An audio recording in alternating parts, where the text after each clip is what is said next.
ولسمشر غني یو ځل بیا افغانستان لپاره غټ کار ترسره کړ. غني څنګه نیمروز ولایت څنګه د اسیا د لوی ګودام په نوم بدلوي، همدلته یې راسره په ویډیو کې ټول حال کتلی شئ. درنو لیدونکو سلام مې ومنئ، وخت مو نیکمرغه.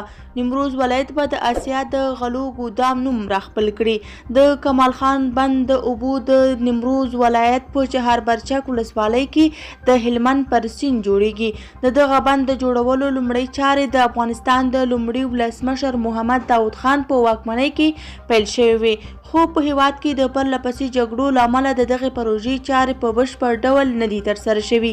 شنونکي وایي د کمال خان د بند د پروژې په بشپړېدو سره به 80,000 هکټاره ځمکه خړوبه او 9 میګا واټه برېښنا تولید شي. په افغانستان کې د بندونو جوړول تل د یو شمېر په ځانګړي ډول د ګاونډیو هیوادونو ایران او پاکستان له اندېښنو سره مل وي.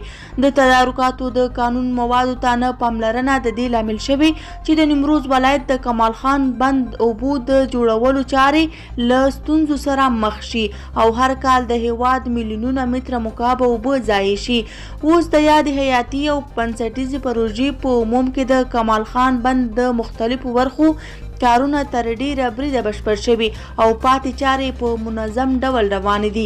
د نیمروز والي سلطان ولی وایي د یاد بند په نږدې راتلونکي کې د نیمروز پیري دښتې سمسوري او نیمروز به په یو شین او زراعتي ولایت تبدیل شي او د پخوا په شان به د اسیا د غلو د ګودام نوم راخپل کړي. والي ډاډ ورکوي چې مرکز او محلي اداره ورسره په څنګ کې ده او په ټولو برخو به یې د دقیق نظارت ترڅنګ بشپړ همکاري ترسره کوي. د نیمروز والي د شته ستونزو د حل لپاره ډاډ ورکړ چې ژر به ورته رسیدګي وشي. مخکې له دې د نیمروز والي ویلي وو چې ایران په دغه ولایت کې زیات استخباراتي فعالیتونه کوي او ایرانی چارواکي د کمال خان د بند په اړه اندېښمن دي.